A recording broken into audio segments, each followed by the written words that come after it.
Well, greetings everyone, and welcome to this live stream of what we watched for April Welcome. of 2022. Yes. We're kind of just, I don't need the fancy camera to be a little box in the bottom corner while it says vlogcast up in the main screen. And this is what this is, a vlogcast. This is about us talking about what we watched. You don't need to see us in all clarity for that. And I watched quite a bit. There you go. That's my list. Oh, wait. That's May. I was going to say, that is a short-ass list. Let's see here. That is January. That's February. That's March. That's March. Jeez. April. Okay. That's what I watched. You can't tell. But you can't have any. You can see. That's what I watched. Okay. So, decent amount. I've been kind of slower in May. I've got so much stuff that I'm having to watch lots of times. Like Craiglawn Part 3, I had to watch 5 times in a row. I'm having to rewatch Shackled Demon constantly because I'm putting it out on physical. And that's going to be more news on that as we go. Nice. I'll show off some of that stuff. I've got a pretty cool deep dive I'm working on for it. Maybe I'll even get it greenlit to put on the Blu-ray. Oh. Have one of our shows on the darned Blu-ray. Along those lines, the movie that I contributed to a couple of years ago that was actually one of our nominees for the 2021 Versus Awards. I was supposed to get a reward, which was a signed poster. I'm finally getting it after all this time. Yay! Well, I heard about like that. There was one that was called, there was a horror film. I actually went ahead and bit the bullet and picked it up because it had been out for 6 months on physical. And now they're finally starting to say, hey, we saw you got like the physical reward. And we've had this out for 6 months, but I think we probably owe you one. So what's your address? Like, okay. Is it still Emporia? I'm like, no. Wow. Well, I've been that way for over a decade now. That's Actually, it's over a decade now. Yeah. Hard to believe. Well, I guess I'll start us out. Okay. With one that might be a contender for animated feature. Which I finished Hilda, which I have been sitting on season 2 forever, but I really wanted to rewatch season 1 because it'd been so long. And it is, I forgot how much I love that show. I went ahead and I just like, look, I'm never going to do this if I'm just watching season 1 again so I can get to 2. I'm never going to get there. So I went ahead and I said, I'm just going to bite the bullet, start season 2, hope I remember everything, and move from there. And I was actually able to remember a good bit. And as time went to the end, it ended spectacularly. It allowed you to go right into the movie, which could be a contender for animated feature, Hilda and the Mountain King, which would not have been a feature under the previous rules, but now that we made sure that it's a feature film, it's been released in 2021, it meets both of those criteria. Okay. Hilda and the Mountain King. Hilda is essentially a series about this girl, and she lives in a fantastical world. And she grew up in the countryside with all the wild animals and stuff, but her mother's like, okay, we're moving you to the city. She's not happy with that. She has to make things like human friends and all this, but she's still dealing with all this fantastical stuff, going on all these adventures. And the movie kind of touches on a couple of things, like racism, xenophobia, on basically things like, well, just essentially these kids who go on adventures and don't bother telling their parents the whole time because they know better. Well, that bites her back in the ass this time, and in a major way, with what happens at the end of season 2. And it's well worth it. The music's really good. I've got to. You're really good at this. Can you find out if the music for Hilda and the Cursed King is original or whether it was sourced? I found out the Craigline incident was, but it was sourced. The music is in songs or is in the score? Both. But it's such a good. It was such a good series. If you have Netflix and you like those kind of whimsical series that have kind of a Harry Potter-like structure, you have the smart person, you have the adventurous person, you got the kind of scaredy cat person. It really is a formula. It's a fun series.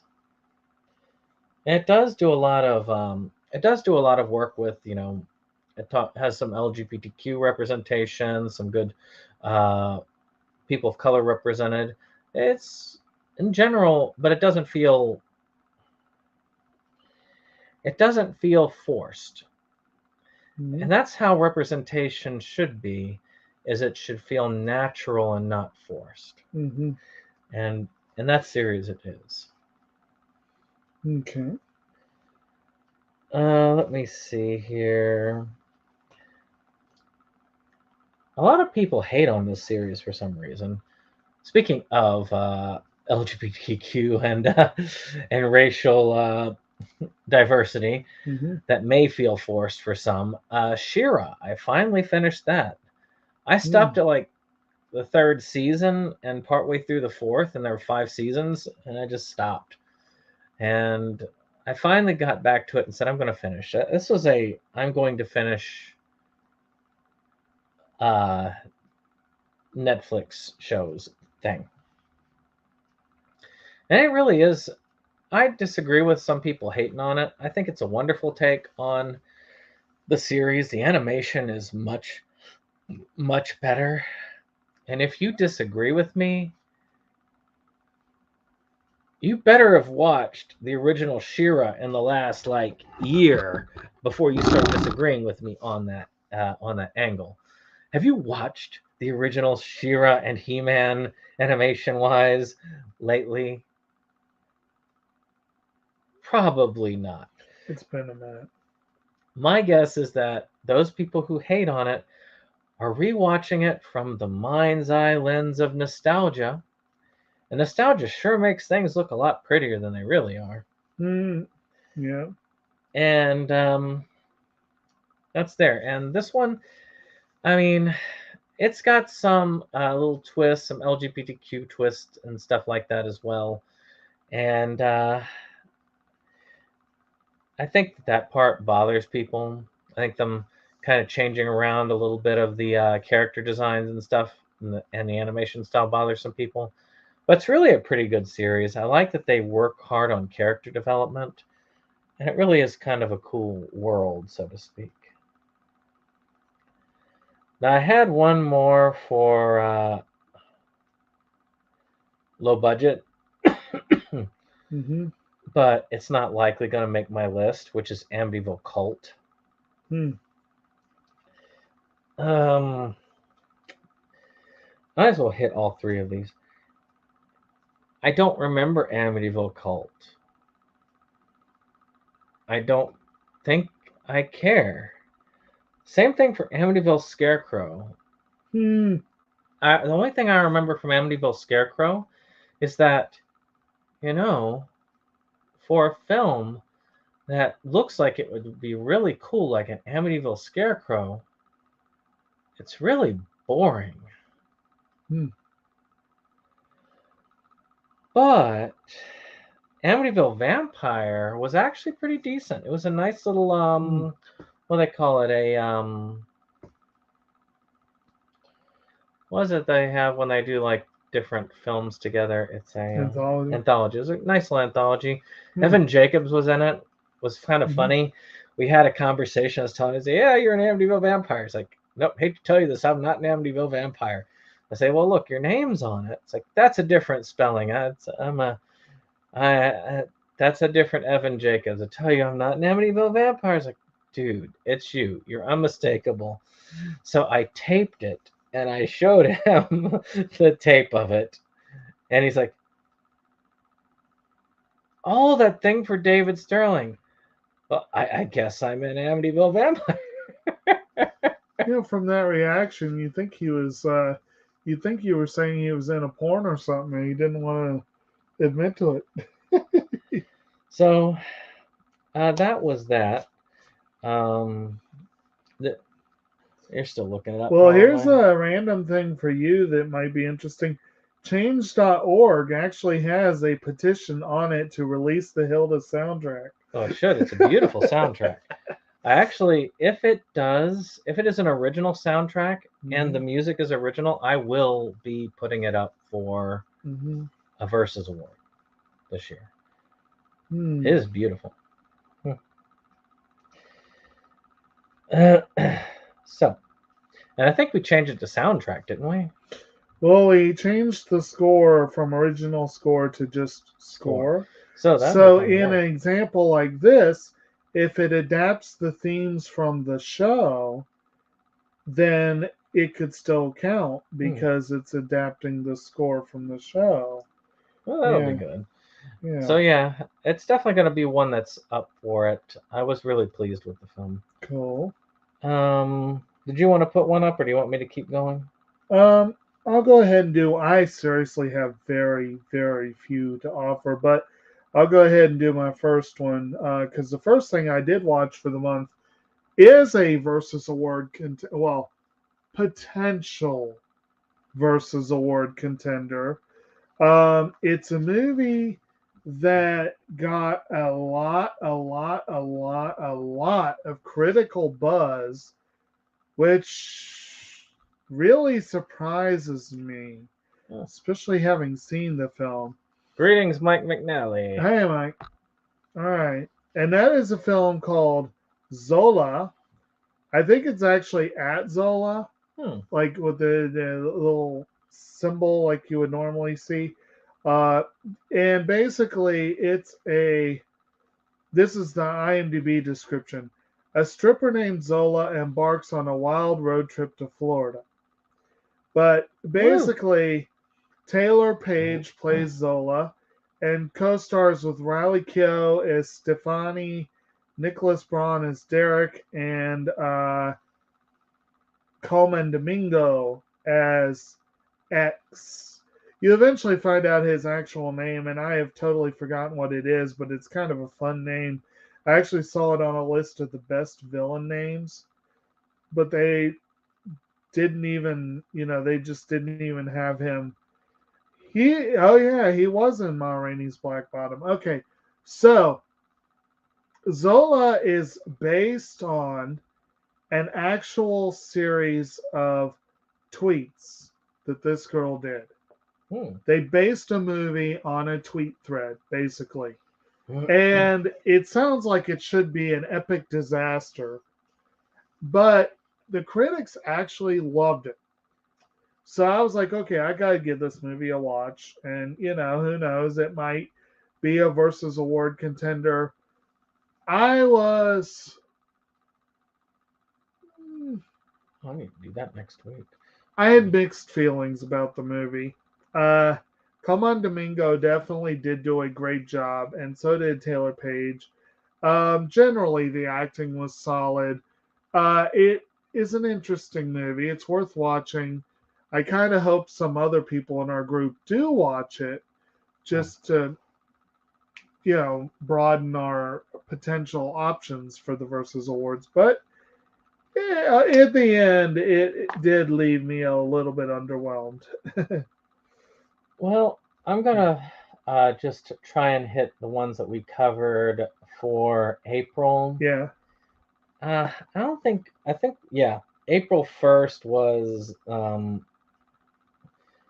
we already would have covered Bunny the Killer Thing earlier. No, not earlier, but it would have been. I've got it on my April viewing. Okay, so I covered it before. I watched it before, Mhm. April. So you must have watched it just at. I think so, yes. And also along those lines, Honey and Clover season 2, I finished, but that one I finished 2 days, a day or two late. Late for the So show, yeah. yeah. Watch our show on Mhm. Honey and Clover to get that. A lot Mhm. of negative views of Honey and Clover on that one, which I don't fully disagree that it would have been better ending with season 1, but yes, I do disagree with the level of there's some serious dislike for that series. yes. But still one of my favorites. Hmm. And yes, it kind of it's not as an unfortunate an ending as say the manga for Bunny Drop is, No, not but quite. it does have some unfortunate nature to it. I did like that they kind of wrapped up a lot of the loose ends. Mhm. That's just a loose end that I don't know. As nowhere near as disturbing or unfortunate or depraved or anything along those lines as virtually the entirety of Bunny the Killer thing. Yeah. So we hit Dave's month for movies, Right. which included Bunny the Killer Thing, Charlie, Hmm. gosh, what was that? High Rise. High Rise. I forget it because it's such a forgettable movie. Yeah. And Phantom Tollbooth. And they were pretty good. I mean, again, go to Inside Movies Galore and Mhm. check it out as we discuss them. Actually, High Rise gave me much the same feeling that Zola did. Like, it was a collection of things that were fascinating in and of themselves, but it didn't really gel together into a movie that was great. You know what I mean? The only surprising thing with that discussion is I thought I was going to be the only one to feel the way I did, Yeah. but it was just weird when I voiced my opinion as people were saying, "That's exactly right," and Mhm. that's exactly how I felt because that's Yeah. how it was. Is like a lot of cool elements together, and Mhm. then they just. I don't know how you can do that. You Mhm. can put a bunch of things that are really cool together, Mhm. and then it just doesn't come out as exciting at the end. I don't know Mhm. how that is possible, Mhm. but they did it that time. They did it with that. And Mhm. Charlie was good, Yeah, it was. and that was a good one. Um, just short. I'm just gonna run by it shortly. Um, Bunny the Killer Thing.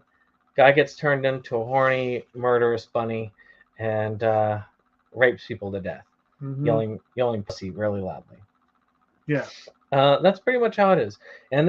And Well, they meanwhile, you have a group of co-eds who meet up with a group of kidnappers that don't know they're kidnappers, and they all find themselves in the path of this bunny killer thing.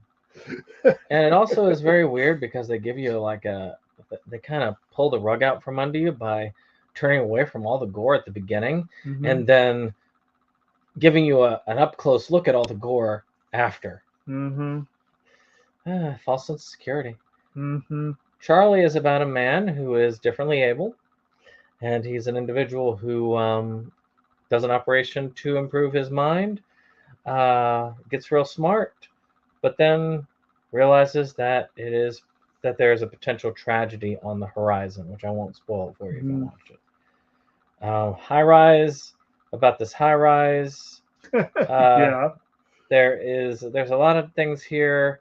Upper class versus lower class society, cannibalizing itself. A little Lord of the Flies stuff here. A lot of mental Mm-hmm. illness stuff there. A lot of cool stuff just Mm-hmm. somehow put together, and it just doesn't hold my attention. Mm-hmm. Um, It was a bit overstuffed almost. maybe Yeah. that was it because there's a lot of cool stuff. It just I Yeah. don't know. Watch the discussion. Mm-hmm. And then Phantom Tollbooth is an animated adaptation of the classic novel by Chuck Jones, Mm-hmm. which the author dislikes. And I guess I can understand. Well, the novel by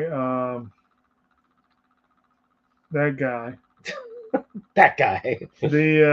Oh man, I feel horrible about it. Chuck Jones, of course, did the movie. Um, Holy crap! I stayed up really late last night watching movies. So to get ready for this week's discussion, So my brain's a little. I'm probably foggy. just gonna wing it. I'm not the Yeah. one who's in charge of the discussions, I so think I I can am. afford to. Yeah, if you're in So, charge of it, yeah. then I could find that out right now as we're talking Hey, hey, because hey. I have the. And while you're searching, we'll go ahead and talk about our big anime for the month was Konosuba, God's Blessing on This Wonderful World, where we covered both seasons and both OVA episodes. A little bit of the movie too. Well, I didn't see the movie, unfortunately. I'll need to eventually, but it is a delightful series. Yep, you are. Lots of fun. Yep. Okay. I'm up for the week after. All right. And I'm up for Waterboy for some reason. I would love to do. Anyway, I don't. I need to check. I don't think I have seen No Evil, No Evil. But anyway, um, yeah. So we did Konosuba. So check out that discussion. It was good times. But anyway, it's about a dude who gets killed Yeah. and then reincarnated in another world. he dies in a most humiliating manner. And gets resurrected in a world that basically is an RPG. And he is living the RPG life along with his special guest, the goddess who told him he could take any one thing. And he said, I'll take you. The movie is on Crunchyroll Mhm. right now and hopefully will be on physical in the near Mhm. future. Mhm. Is more of a deep dive into Megamen's family, who is their sorcerer or wizard or whatever. Explosive demolitions expert. Yeah. So yeah, even in our RPG Yeah. that we're playing right now, I am the supposed demolitions expert. Well, which I did not blow up the hotel. That was Dave. Okay. Dave attacking the explosive mushroom. Of course. But you know, it's kind of fun to see that. It was a good movie. And follows the story, so they don't have to go very far for that. All right. I'll hit these two real quick. Go for it. Bloody Nun and Bloody Nun 2 by Will Colazzo. Horrid. I mean, I got Bloody Nun because I thought it would be entertaining bad. David Sterling originally. And I found a used copy of Bloody Nun 2, which I went ahead and I got because a friend of ours, Kyle Rappaport, is in it. And he plays an okay thing. He plays basically one of the rowdy teens that gets murdered. Right. And it was all right. It was all right for that. The films were boring. The first film was worse than the second film, and there's a third film coming out. Oh boy. Lovely. Bad. Very bad. Not good bad. Good. Maybe the third film will be good. Who knows? I don't know if I'll watch it, but hey, more power to you, dude.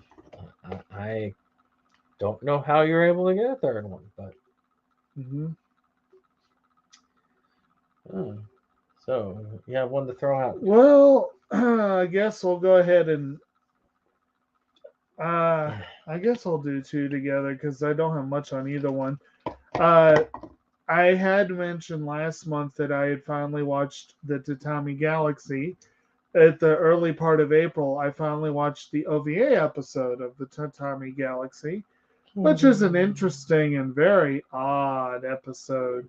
And that's really all I gotta say about that. I honestly don't remember the specifics. I just remember that it was a very odd take on an already odd series. I was gonna say they kind of ran together for me, Yeah. so I can't really remember it. But I watched it back when I had the Region 3 player upstairs, right. And I was sitting there on the porch watching it when I had these little ones for the first time, and I was like, okay, I'll just watch it while there, and it was hard to follow. Yeah. I imagine that's how Zetsubo Sensei is going to be for me again. Could be.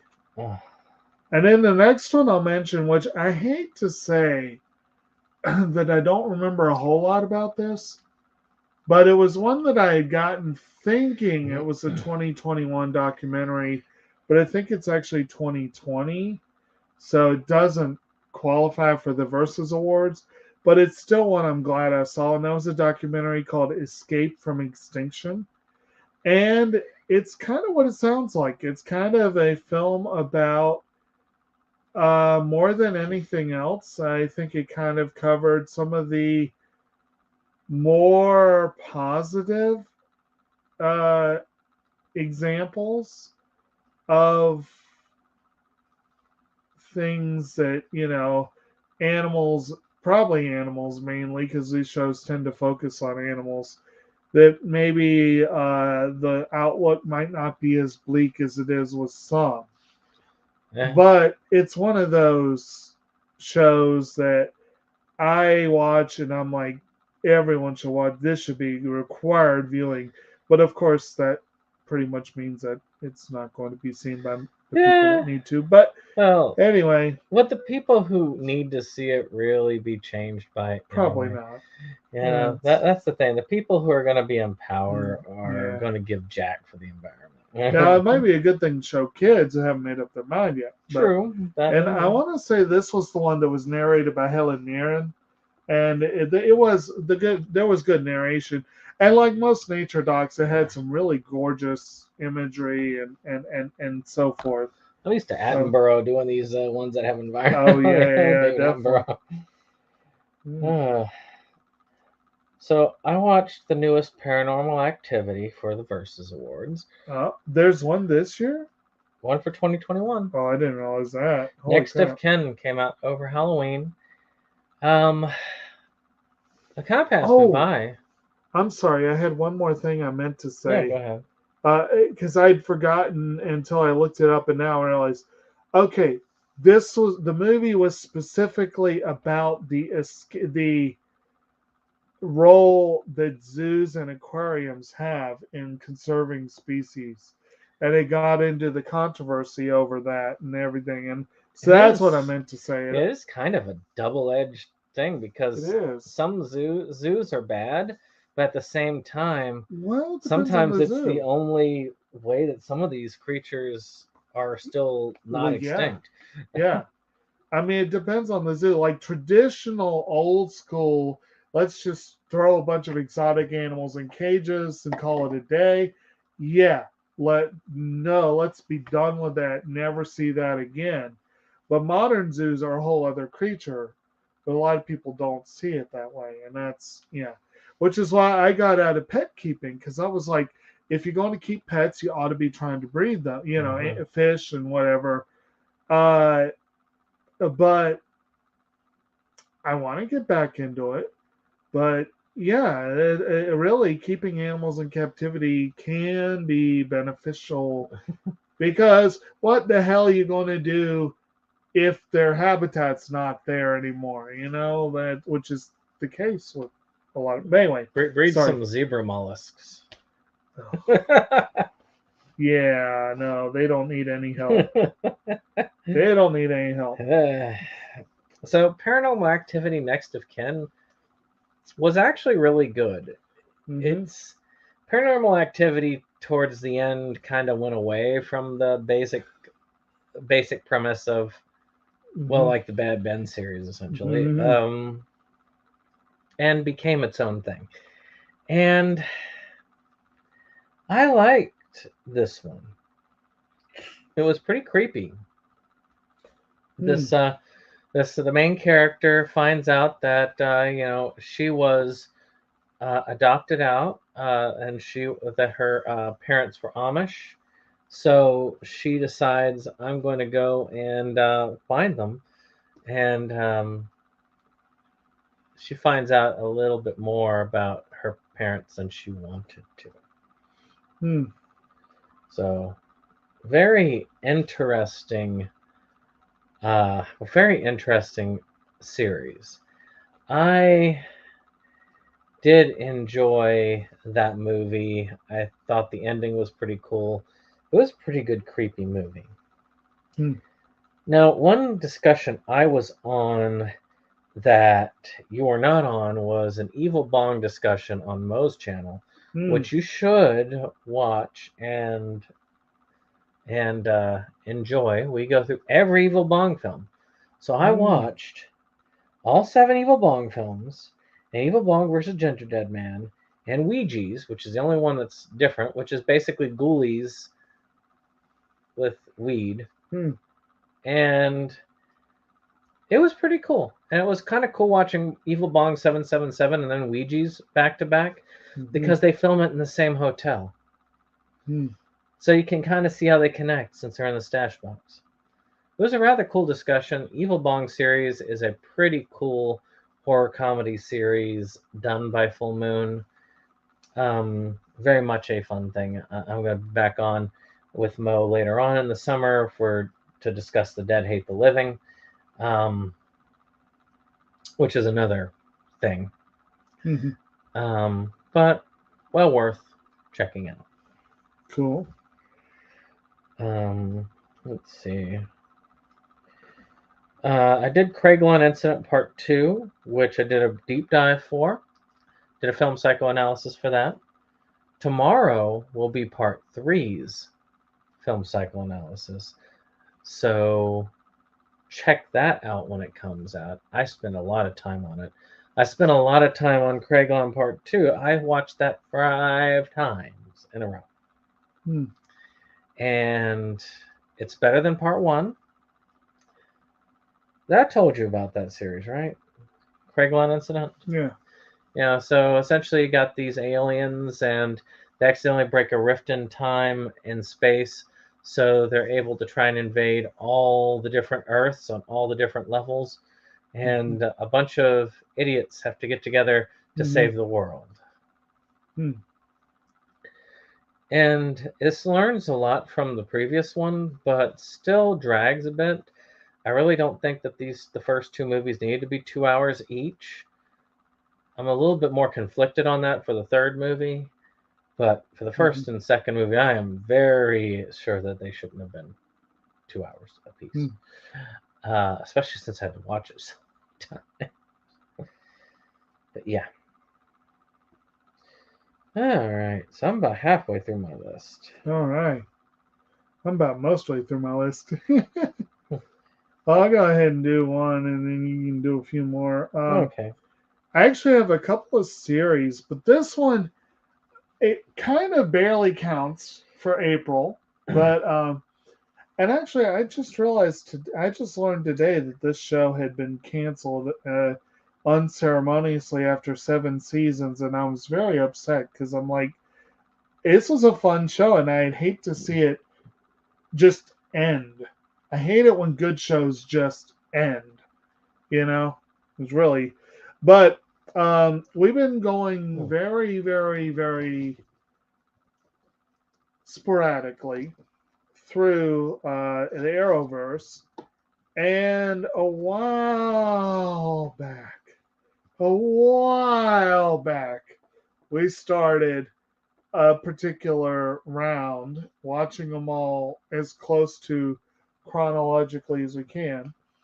And this particular round included season 3 of Legends of Tomorrow, DC's Legends of Tomorrow, Hmm. um, which we had suspended for some time.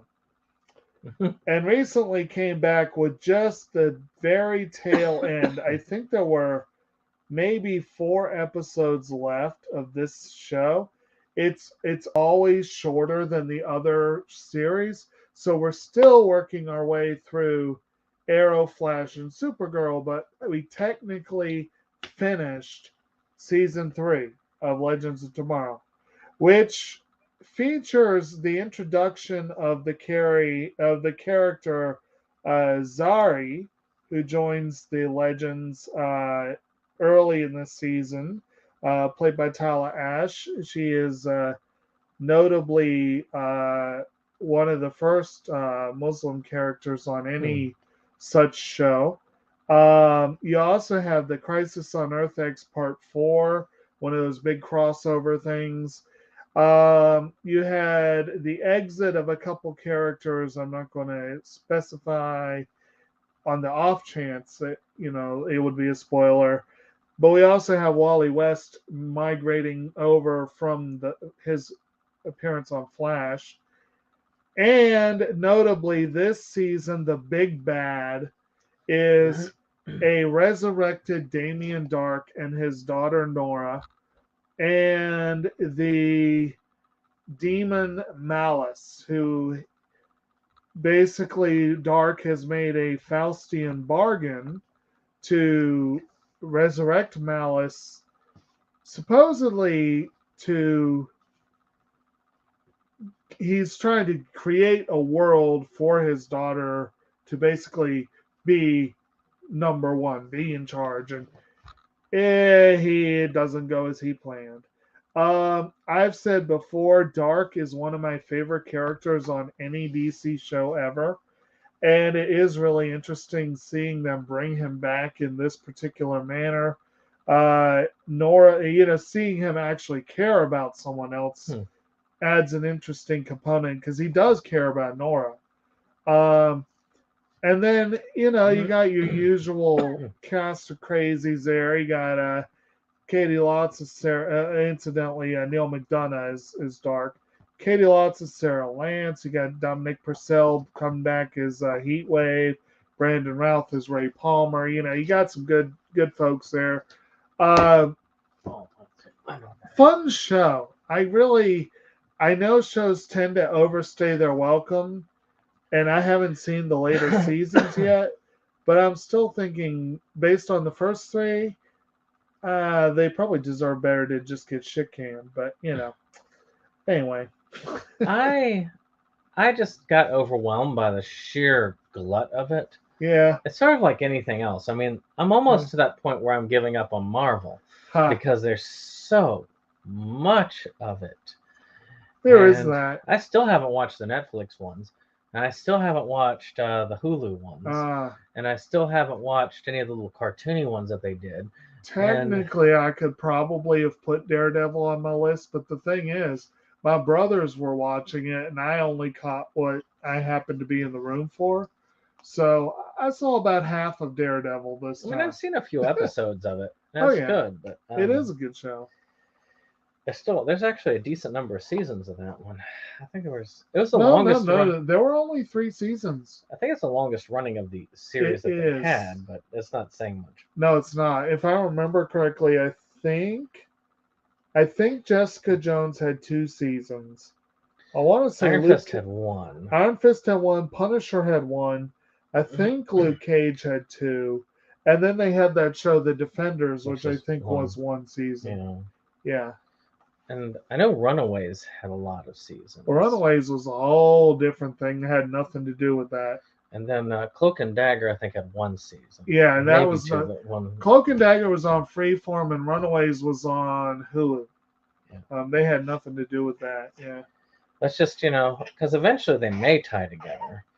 And I would really, really love to see the Runaways and Cloak and Dagger in the MCU. I never have seen any of the show for Cloak and Dagger. And from what I hear, they are starting to cast their X-Men, which is good to know.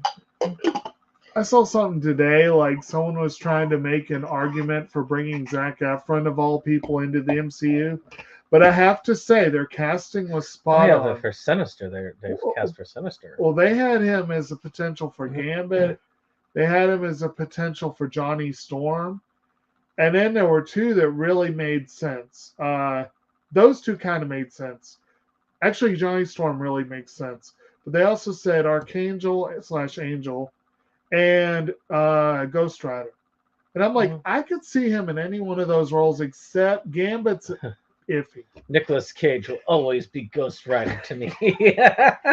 Now, I want to see Nick Cage properly brought into the MCU. Will he be Ghost Rider or will he be something else? It's hard to say. So I watched a horror film called The Cellar, which is by the same person who did a short film of a similar name. And the short film is ultra creepy. It really is. It does a good job. But much like Lights Out, expanding on it kind of doesn't do it any favors. It was still pretty creepy. It's about this girl and this family with the girl, and they move to this new house that they get at an eerily good price. That's never a good thing, right? And they end up in this. They have this creepy basement. So this girl ends up going down, and she's afraid of the basement because something happens, and she just disappears when she goes down there. And they spend the movie trying to figure out what was going on about this demon and this other like hellscape that's beyond. It's pretty creepy stuff. It does a good job. It's just not as. Sometimes a story is best told in short form. Mm-hmm. But if you saw, like, say, the Lights Out film and you're like, I don't really care for this, watch the short film. That short film is creepy as hell. Mm-hmm. So I watched an Evan Jacob movie. Actually, I watched two of them this month. No, that month. Into the Studio with Farside. So this one was a somewhat of a documentary. I want to say it counts for 2021. He did a really good documentary a while back of Orange County Scenester, I believe it was, and that was really good. It's about the punk scene in Orange County and about it going up. This one is basically him in the studio with Farside as they record their last album, which was recorded, I want to say, in '97, which would have been my high school year graduation. Mm-hmm. But, and I went ahead and got the album because, well, I'm going to eventually have to do a Anhedenia project on it. I'm not doing a deep dive. There's not enough to do a deep dive on. Because it's pretty much just watching the recording of a studio album, essentially. And though interesting, I don't know about. I think a deep dive would be difficult. But I wanted to get the album, and it's pretty decent. When I listened to it, I was like, wow, I feel like I'm back in high school, early college again. It just came across like that. So I watched a couple of short films by Phil Herman. One of them was Inhalant Abuse. That was trippy. That was a 2021 short film as well. Very trippy, kind of weird, but not as weird as E.T. and the Hooker Go to Space.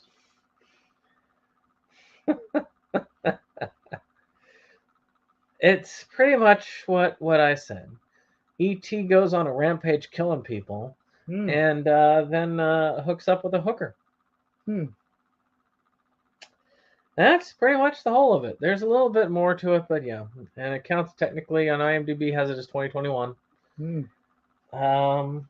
Very odd. Now, in a similar vein, I saw a documentary about a little known individual called Anthony Bourdain. The film is called Roadrunner. And it is a very interesting look at the man's life, about where he started, where he went, and how he eventually met his end, which was a very tragic thing, very tragic loss. Not just for those of us who really liked his content, but for his family as well. Very well done documentary, very much worth the time, and a contender for the Versus Award. Or a Versus Award on other, because documentaries don't have to be limited to the documentary feature. No, they don't. But, actually, since we have all these categories now for animated feature, I guess I don't have to worry about putting them in other things. I just leave them in all those animated feature categories. Hey, you could do that. Right, let's see here.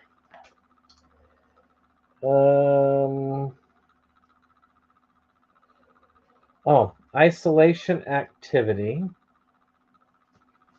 That's another one that had Kyle in it. It's an anthology film about aliens and alien invasions. I kind of like that one better than I like that one much better than I did Bloody Nun. Hmm. I don't remember it a lot. I have to double check some stuff, but I think the one that Kyle was in was pretty good as far as short films go. It was very entertaining. And then I watched Camp Murder. I did that because Forrest, one of our co-workers there, is in it. Well, not in it. He was a producer, Mm-hmm. and it was pretty good. I actually enjoyed Camp Murder. Mark Polonia did a what really is more of a Friday the 13th slash Camp Blood ripoff, but that's all right. And it was fairly decent. You know, teenagers go to a camp, get murdered, and Kyle's best performance was in that. Hmm.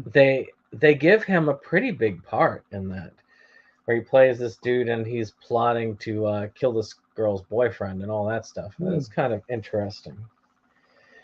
So I gotta give him that. It was pretty good in that. Mm-hmm. And the final one before I turn it over to you for one or so is Closed for the Storm. Now this Hmm. was a documentary that was over on Amazon Prime. It's Mm-hmm. about this amusement park that's in New Orleans Mm-hmm. that became a Six Flags. And then after Katrina basically shut down for good. Mm-hmm. It covers a lot of the issues with Hurricane Katrina and a lot of the poor management of the city and all of that. It'll make you a little bit mad Mm-hmm. because this amusement park just sits there, and they've ignored offers to rebuild it, and they've ignored offers to demolish it. It just sits there. Hmm. It's because of bullshit. It's a really interesting documentary. It's one I'd recommend. Actually, you'd probably like it. I don't know. Do you still have Prime? I believe so, yes. Yeah, well, you'd be able to. What's it called again? It is called Closed for the Storm. And you said that was this year? Yes. Well, Oh, not this year, last year. well, yeah, 2021. Okay, well, that's cool. Oh, did you want to throw one out? I've got.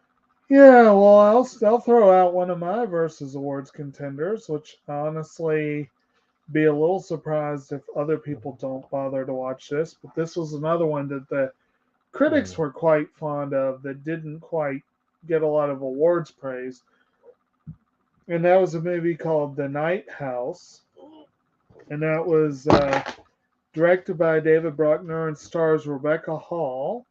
You got some other folks in there too, which actually we were talking about Daredevil a few moments ago. Vondi Curtis Hall is a co-star of season 1 of Daredevil, and he has a small role in the film, which is kind of interesting. Basically, Rebecca Hall plays this woman Beth, who her husband recently died. He apparently rode his boat out in the middle of the lake. They've got this gorgeous lake house, and apparently rode himself out in the middle of the lake and killed himself. And she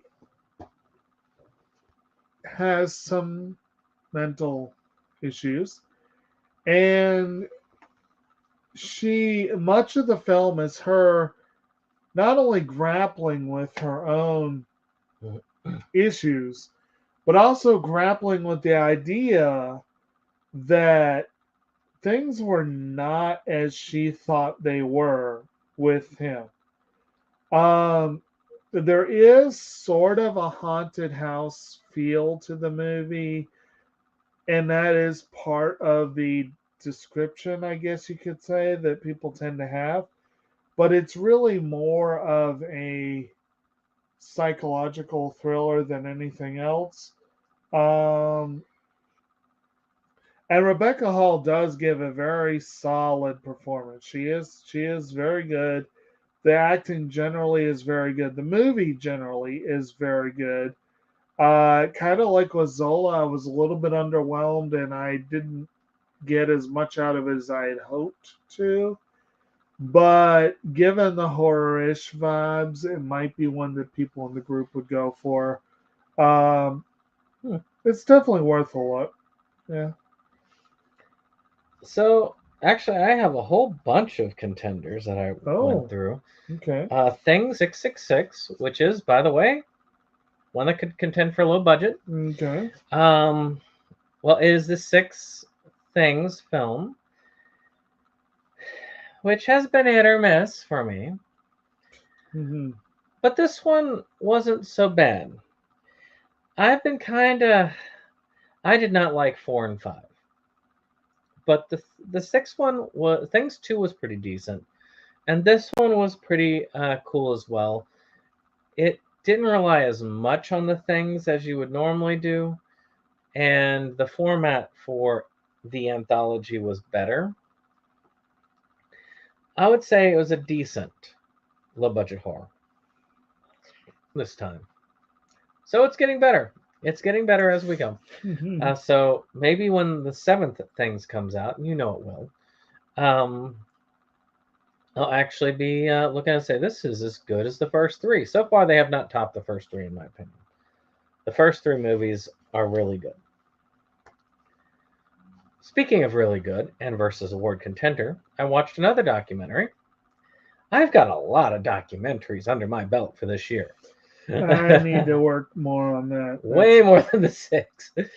Uh, And this one is a documentary called Clerk, about a very small time director, probably in the same vein as some of these other people. Will not Will Smith, Kevin Smith. mhm. You may have heard of him. I don't know. He's only done some small time Oh, indie Will stuff. Smith was in one of his movies. So, I mean, I'm kind of debated. I have a debate in my head about him doing an NFT movie because one, they're extremely bad for the environment. So he's tearing up the environment for it, and two, I hate NFTs. But you know, it was a really cool insight. It goes through, how he started. It goes through pretty much all of his filmography, which is really neat.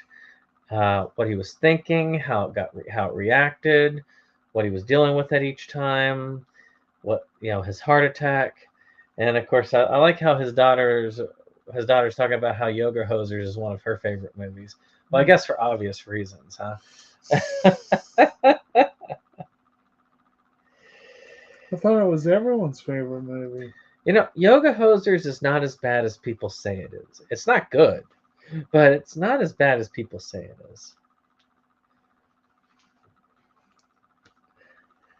And he pioneered a lot of cool things, like the idea of, like with Red State, for instance, him taking a film, instead of distributing it the regular way, just taking it on the road. And I didn't realize he was doing that until he did the Jay and Silent Bob, the reboot. Mm-hmm. And I remember him doing that because he was here in Richmond. Mm-hmm. I really wish I could, but Expensive as hell. Kim did not want to go, so I really, I couldn't go. So wanted to go. Yeah, I wanted to go too. So a film that may have me nominate Nick Cage for an acting award. I watched Willys Wonderland. Mm-hmm. I didn't know what to think of it, but when I saw it, I really wanted. When I saw what it was about, I did want to see it. And I waited for a price drop, and I got it. Then I forgot about it. But then I'm realizing now I'm going through and I'm trying to watch all the stuff in my collection. It's physical. That's 2021, which my used has not budged because of it. Mm-hmm. And I love that film. It was everything I wanted and more. Nicolas Cage does not say a single word in this entire film, and yet still, it was great. He was by far the best character in it. He plays this dude who is just driving through the countryside, runs over tire spikes, and then gets his car towed. And to pay for the tires, he's got to go and clean up Willys Wonderland. The problem is the robots. For those of you who aren't familiar with the old days, there were Chunky Cheeses and Showbiz Pizza, which is another one, used a lot of animatronics in their performances that were really creepy back in the day. So, for those of you who weren't around the 80s and 90s when those were popular, you might be more familiar with it from the Five Nights at Freddy's franchise. But these things had serial killers basically bonded to them, so they were killing people. And let's just say that they ran into the wrong person that was being used as a sacrifice. And I'm not really spoiling a lot because a lot of this plot is given away at the very beginning. For anybody can put two and two together. It is hilarious. Nicolas Cage manages to say everything without saying a word. And I gotta give him a nod for that. He's probably gonna get an acting nod from me for this.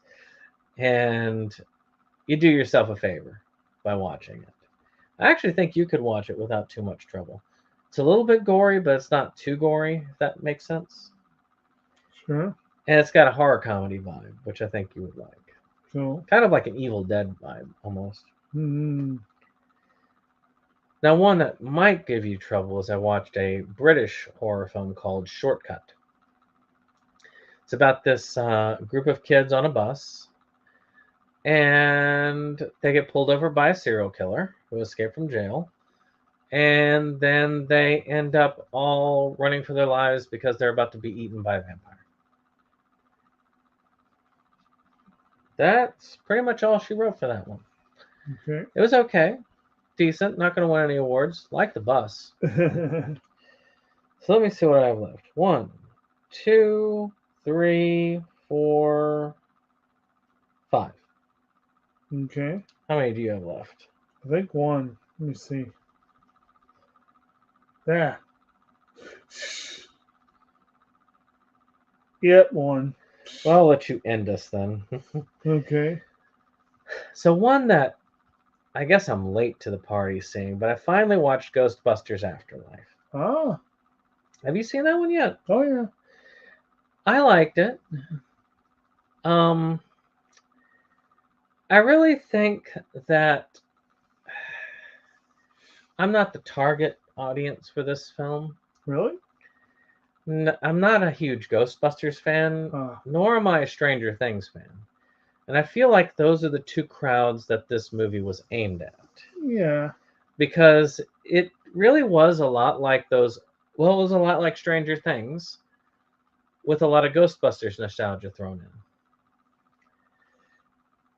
But I'm also willing to say that it did a great job with effects, with really respecting the fans of the series, and also including diversity in a way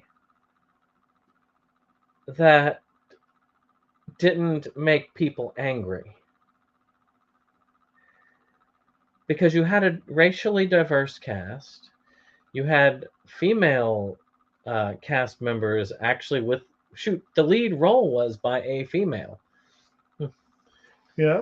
I mean, I would say that the God, whatever her name was, the kid there, I would say she's the lead, wouldn't you say? Yeah, Mackenzie Davis?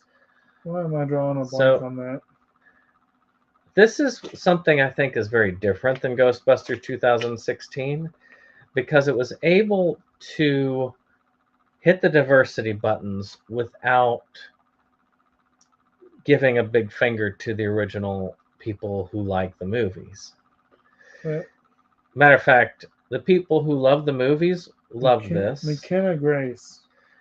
And the people who love Stranger Things and those kid-centric horror movies of the 80s and 90s also will love this film. Mm-hmm.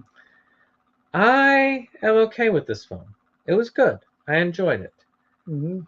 I felt like it was converting one type of franchise, which is more of a horror comedy, into more of a, like I say, more of the kid-based horror films of the 80s and 90s. So to me, it felt like it switched genres on me.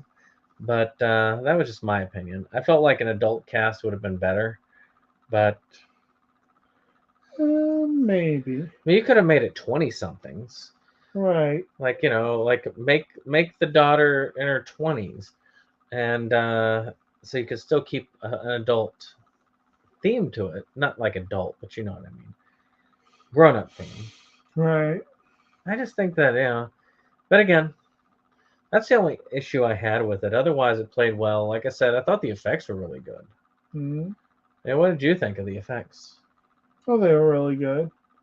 I mean, one of the things with this film would be not to get too caught up in the effects, because Lord knows the original film did not have the greatest. It had pretty damn good effects from 1984. I was gonna say very good effects for the time, but they didn't age as well. So trying to make it about the effects would automatically make an unfair look at it. But I think the film did a really good job of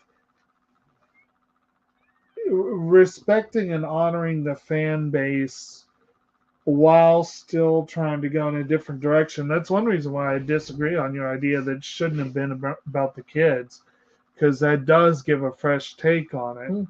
In fact, it almost feels like a different film for much of the film. But when they do bring it back, though, they bring it back pretty hard. And some of the second and third act stuff kind of felt like they could have stretched a little further, but like I say, it had more of a Fright Night or Monster Squad. Monster Squad, is that right? Yeah, I think so. That kind of vibe to it for me. And like I said, I think that for fans of Stranger Things, this was right on the money for them. Cool. But there was a lot of the cast was from Stranger Things, if I recall correctly, so makes sense. Well, I say Finn part was. Then I saw Easter Bunny Massacre. Yeah. Because, what else are you going to do on Easter? I can think of other things. It reminds me of April Fool's Day. That's what the film reminded me of. It's sort of like somebody did a bad thing. We don't know who did the bad thing. Killer going to try and find out who did the bad thing by murdering everybody. Yes, you do. In a bunny costume. Of course. Didn't rape people to death, though. We can't have everything. No, we can't. I watched another film that had Joel Wynkoop in it called Connection. It's about this guy and girl who end up getting psychic powers, and one of them is just trying to get back to his life, and the other one is kind of getting more and more corrupted by it, and ends up them pitting against each other at the end. And Joel Wynkoop plays the police officer. He's fun to watch in movies, so it's kind of cool to have gotten. It was a really good film. I enjoyed it. And speaking of really good films, one of the more recent ones, though he put out another one, which I have to see, that Evan Jacobs put out for 2022, which is a 2022 contender. Easter Bunny Massacre, I believe, came out for 2021. I don't think Connection was that recent. But Haymaker. Haymaker is about a boxing fixer. And they're just getting ready to go into a match, and somebody calls up saying that there's a bomb in the building. And saying, until you acknowledge what you did. And he's like, I don't know what I did. Like, you know what you did, and all this stuff. For one of those types of films, it was really intense. They held up the intensity very well. And they did it in sort of a style that kind of jump between current events and the afterwards. So you know the bomb goes off at the very beginning.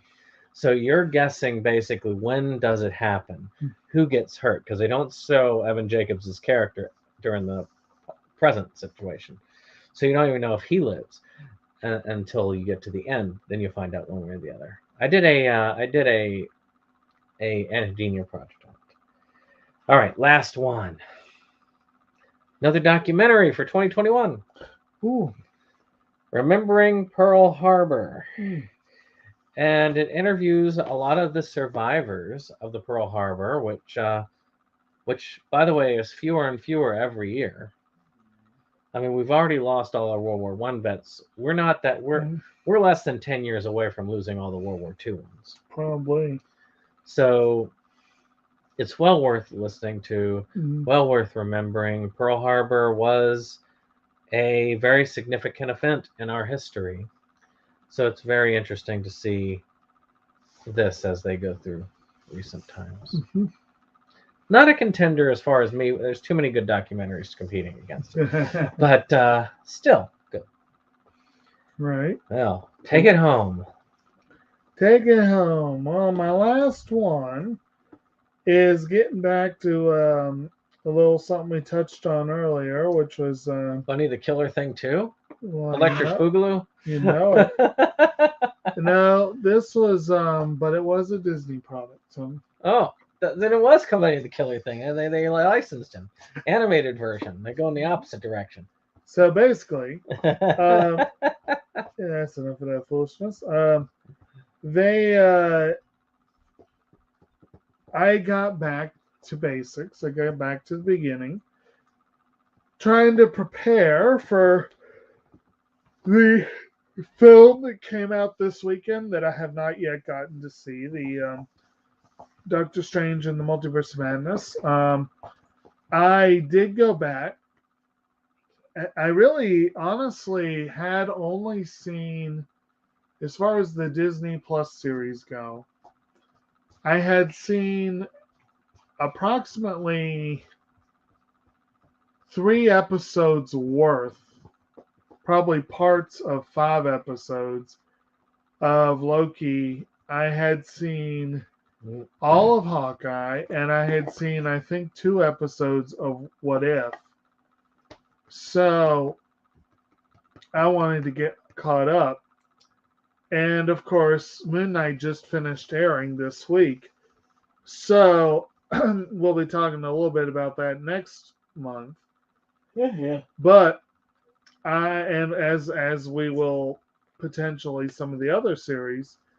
But I went back to the beginning and finally watched The Falcon and the Winter Soldier, which of course follows Anthony Mackie's Sam Wilson, aka Falcon, and Sebastian Stan's Bucky Barnes, aka the Winter Soldier.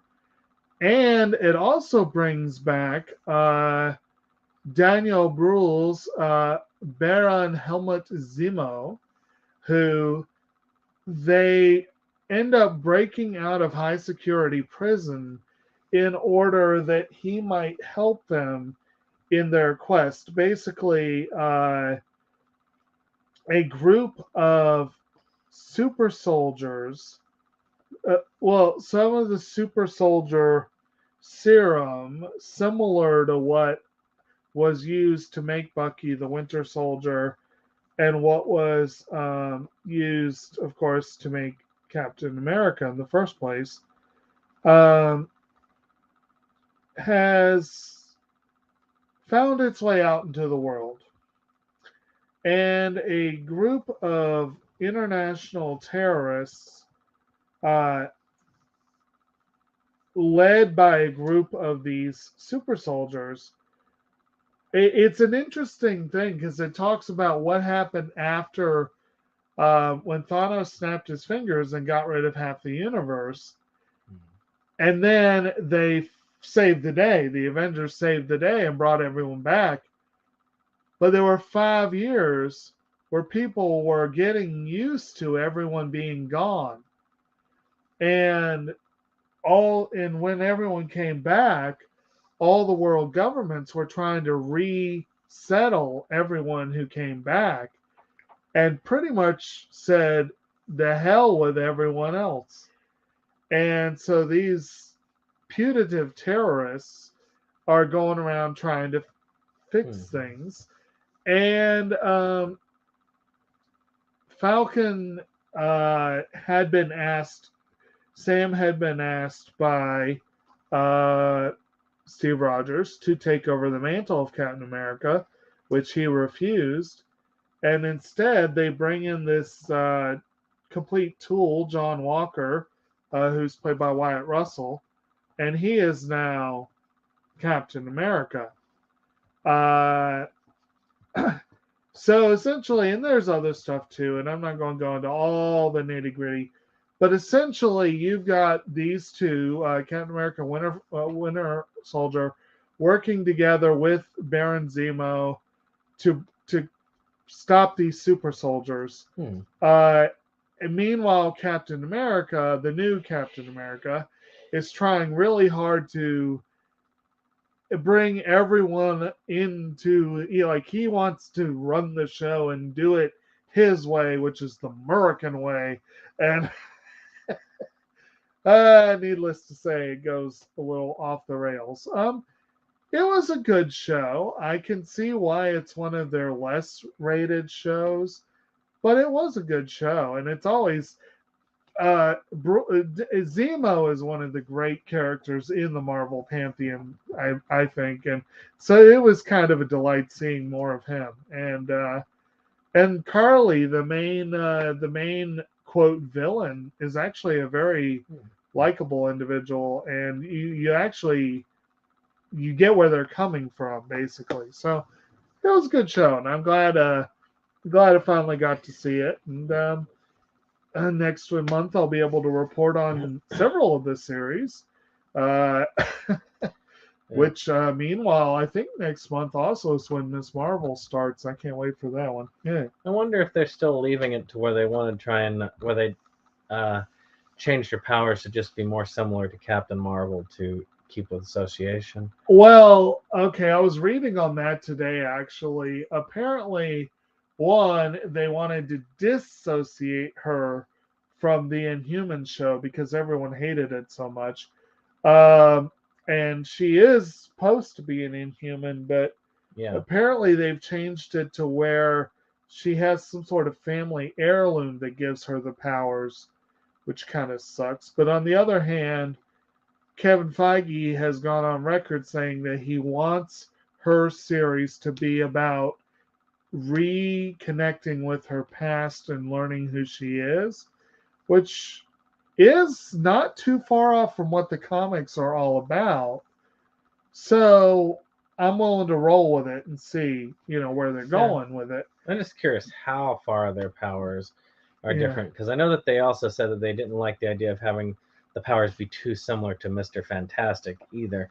Well, I think that may be part of the reason as well. I personally am really miffed that they changed the powers. Mm-hmm. Apparently, they're more Green Lantern and less Mr. Fantastic. But also, if you look at the visual, if you see the issues they've had so far with bringing the Fantastic Four to the big screen, part of it is the issue of making Mr. Fantastic powers not look stupid. Yeah.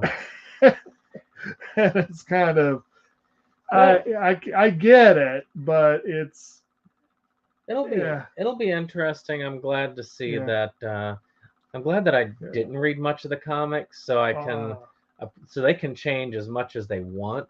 And other than knowing that she has the stretchy thing, they could make her 100% different personality, just so long as they keep her as a Muslim character. Oh, no, and that would be fine by me because I don't know anything about her. Fuck that noise. Maybe I read it the to where comics. she's like she is tapped by Captain Marvel and given a little bit of her power by her, so that she can be the new Captain Marvel and fight for women everywhere.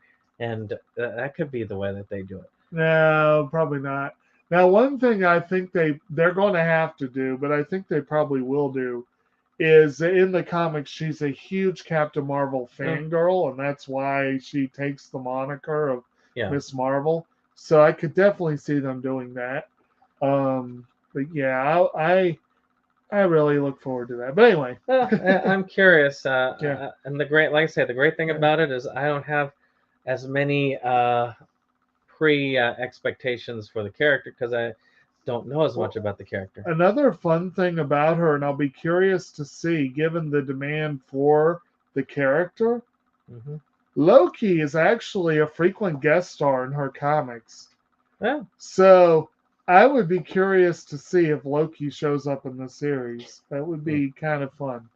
But And there was an, actually, come to think of it, another one that's like that, The Eternals, yeah, is another good one that, by not being familiar with the source material, it helped uh-huh. me to enjoy it a lot more.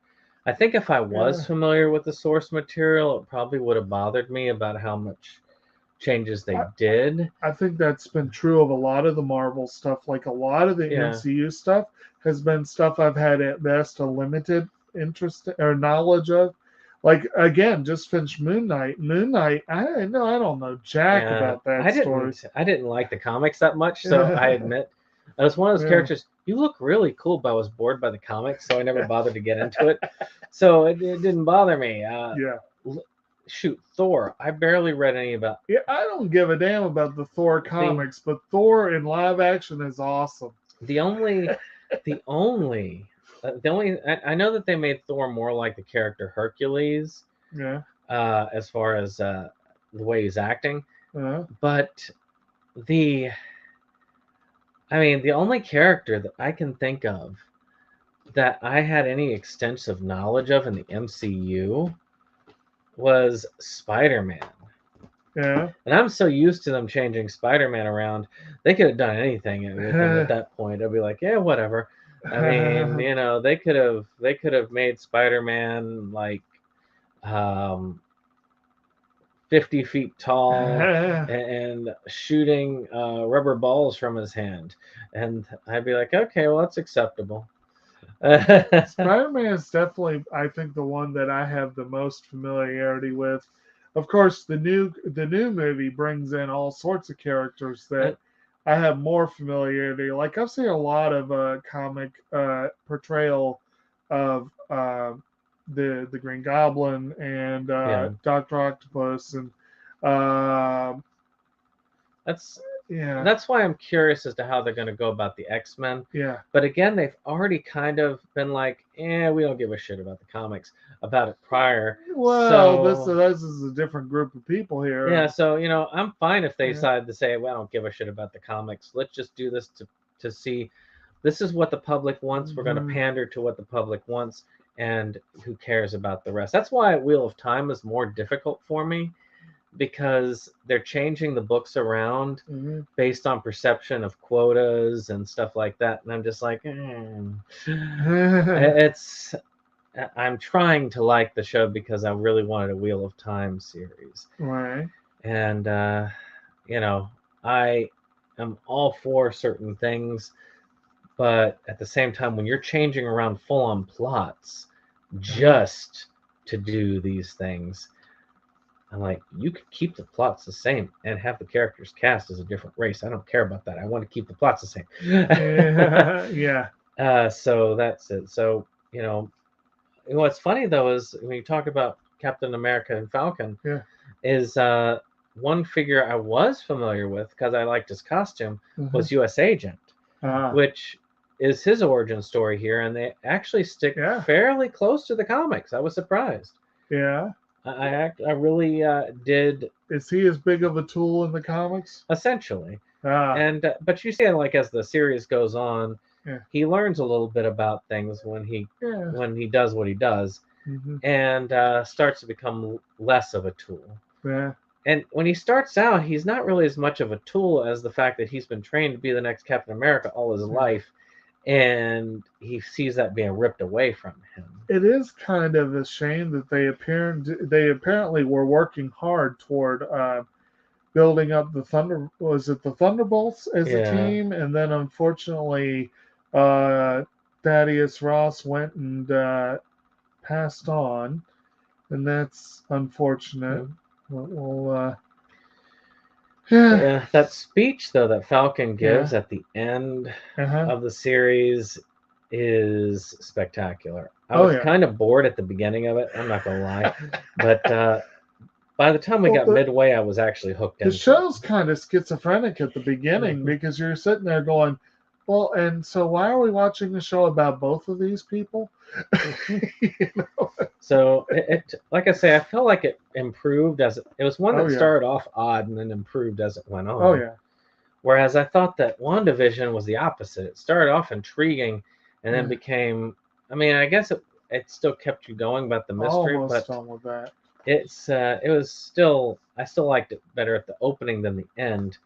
Loki was the only series so far I've watched of all the Marvel shows that I had consistently loved from episode 1 to end. And that I went, oh, I wish there was more.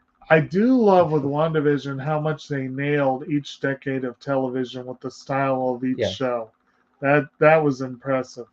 And even with the fake commercials that they included, which of course get more demented as the show goes on. Well, I guess that hits us for what they did this month. Mhm. But if you like this, hit that like button, hit subscribe, and share. And of course, tomorrow we're going to be, well, we aren't, but there is going to be a new film psychoanalysis wrapping up the Craiglon trilogy. Thank God. Don't get me wrong. I actually do like these films. I have a soft spot for them. But I watch these films 5 times minimum to prepare. And normally I'd watch a commentary and so on to move it up. Right. But I have to watch them an extra couple of times because there is no commentary. It's just the film on the discs. So it's so I want to make sure I've got everything that I can possibly get out of the film. I can't sit there and let the director and stuff do the work for me, pointing out this and that. I have to look for it myself, and that takes a lot of effort to do. So I put a lot of effort into this one. I'm hoping it goes over well. I'm sorry if I offend any of y'all people who are behind the film in it, but I'm giving my honest take, which is mostly positive. So, I think it'll be okay. Plus, I get to do a kind of a Judge Judy salute at the end. I'll have to show Jake that after I'm done. In any case, we'll see you on the next one. Goodbye. Goodbye.